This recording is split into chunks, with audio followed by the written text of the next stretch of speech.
You're imagining things again. It's honestly sad watching you act this desperate. My wife said after calling me paranoid in front of our friends.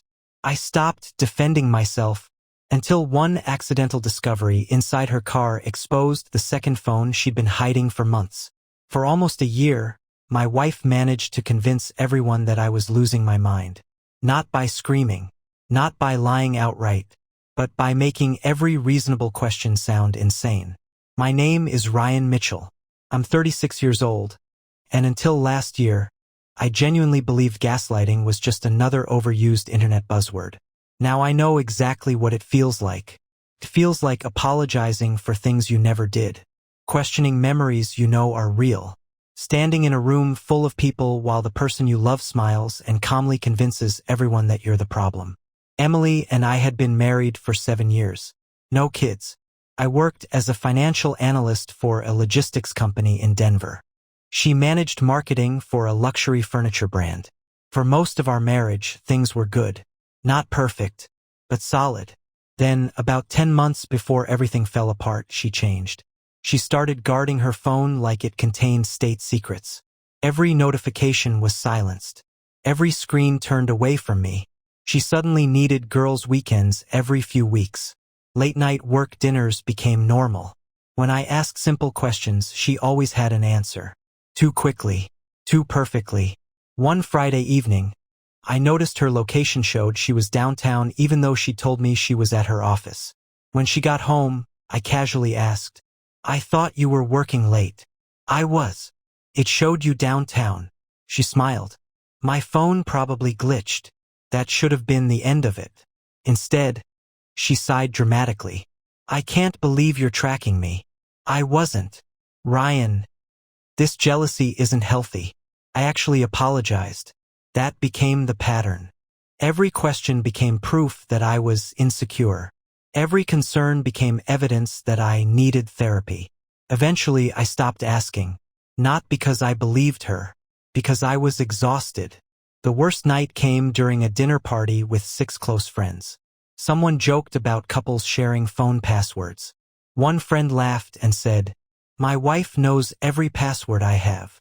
Another nodded. "Same here." Emily smiled sweetly. "We used to." The table looked at us. I frowned. "What do you mean?" She laughed. "Ryan started checking my phone because he thinks every man I talk to wants to sleep with me." The room got awkward. I stared at her. "That's not true." She shrugged. "See? What? You're doing it again. I've never gone through your phone." She smiled sadly at everyone else. "You're imagining things again. It's honestly sad watching you act this desperate." Nobody defended me, not because they didn't care, because she sounded so calm, so believable. I sat there wondering if maybe I really had become paranoid. After dinner, one of my friends pulled me aside. "Hey. Yeah. Don't push her away." "I won't. I think she's just worried about you." That sentence hit me harder than anything Emily had said. She hadn't just made me question myself. She'd made everyone else question me too. That night, I made a promise. I would never accuse her of anything again unless I had undeniable proof. No guessing. No assumptions. Just facts. For the next 2 months, I said almost nothing. Emily seemed happier. She'd won. Or so she thought. Then, one Saturday morning, she asked me a favor. "My car won't start." "I'll take a look." The battery had died.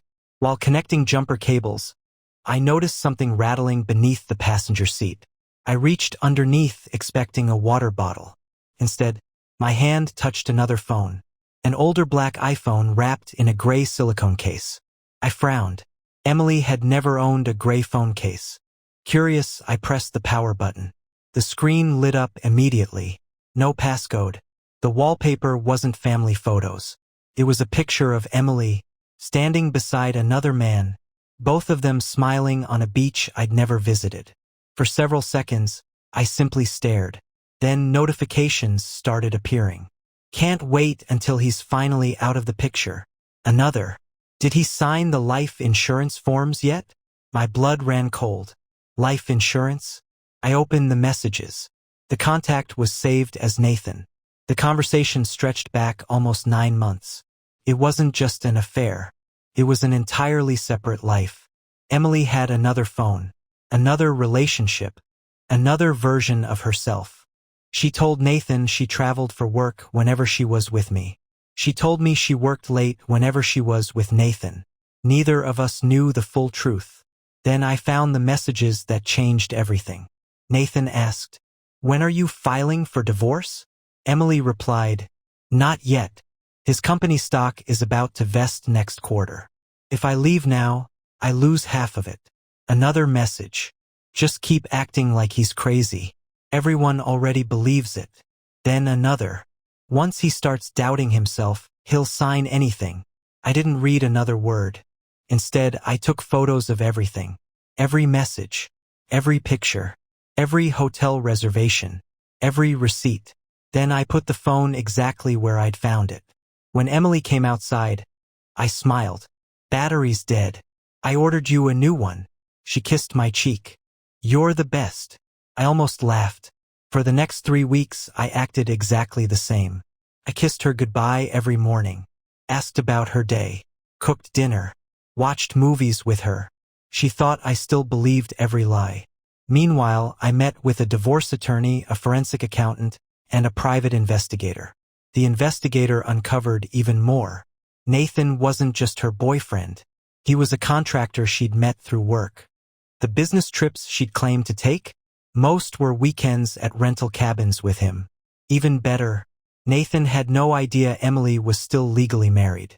She told him we'd already divorced but were living together temporarily because of the housing market. My attorney smiled when he heard that. "So she's lying to both of you." "Looks that way." Then we found something even more interesting. Emily had been quietly moving money from our joint account into an account only she controlled. She thought the transfers were too small to notice. A few $100s here, 1,000 there. Over 9 months, totaled nearly $48,000. She planned to leave. She was just waiting until she'd taken everything she thought she deserved. The divorce papers were ready within a week. But I didn't serve them immediately. Instead, I waited for our annual 4th of July barbecue. Around 40 friends and family came every year, including the same people she'd convinced I was paranoid. Halfway through the afternoon, Emily stood up with a glass. "I just want to thank everyone for always supporting us." Supporting us. I almost smiled. When she finished, I stood. "Actually," everyone looked at me. "I'd like to thank everyone too." Emily looked confused. I connected my laptop to the TV on the patio. She frowned. "What are you doing?" "I finally found out why I've been so paranoid." The first image appeared. The photo from the second phone. Emily and Nathan on the beach. Her face instantly turned white. Before she could move, another slide appeared. Screenshots of the messages. "Just keep acting like he's crazy. He believes anything if I cry. Once his stock vests, I'm leaving." Nobody said a word. Then came the bank records, the hidden transfers, the hotel bookings, the second phone. Emily rushed toward the TV. "Turn it off." "No." She looked around desperately. "He's twisting everything." I calmly reached into my jacket, then placed the second phone on the patio table. "You forgot something under your passenger seat." Complete silence. One of our closest friends slowly looked at Emily. "You told us Ryan needed therapy." Another whispered, "You made us think he was abusive." Emily burst into tears. "I can explain." Then, unexpectedly, someone else spoke. "Nathan." Everyone turned. He'd just walked through the backyard gate carrying flowers. Emily had invited him, believing I would be away picking up extra drinks. Instead, he'd arrived right on time. He looked at the TV, then at me, then at Emily. "What is this?" I handed him the divorce papers. "You should probably read the date on our marriage certificate before believing anything else she says." He looked at Emily. "You said you were divorced." She froze. "You lied to me?" She reached for him. "Nathan Dash." He stepped backward. "No." He looked genuinely disgusted. "You lied to both of us." Without another word, he dropped the flowers into the trash can and walked back out the gate. Nobody followed him. Nobody comforted Emily. One by one, our friends quietly gathered their things. Before leaving, my best friend hugged me. "I'm sorry." "For what?" I believed her. So did I. Within 2 months, the divorce was finalized. Emily had to repay every dollar she'd secretly transferred after financial records proved she'd intentionally concealed marital assets. The judge also ordered her to cover a significant portion of my legal fees because of her dishonesty during the proceedings. As for the people she'd convinced I was unstable, almost every one of them called to apologize. I accepted the apologies, but I didn't rebuild every friendship. Trust, once broken, rarely returns exactly as it was. About a year later, I traded my old house for a smaller one closer to the mountains. Life became quieter, healthier. Sometimes I think about the night Emily told everyone I was imagining things. The truth is, I wasn't imagining anything. I was simply noticing pieces that didn't fit. The second phone didn't destroy my marriage. It exposed that my marriage had already been destroyed by someone who thought manipulation was easier than honesty. Emily spent months trying to convince the world that I couldn't trust my own mind. In the end, the only thing she forgot to hide was the truth sitting beneath the passenger seat of her own car. Thank you so much for this video. Please subscribe to the channel.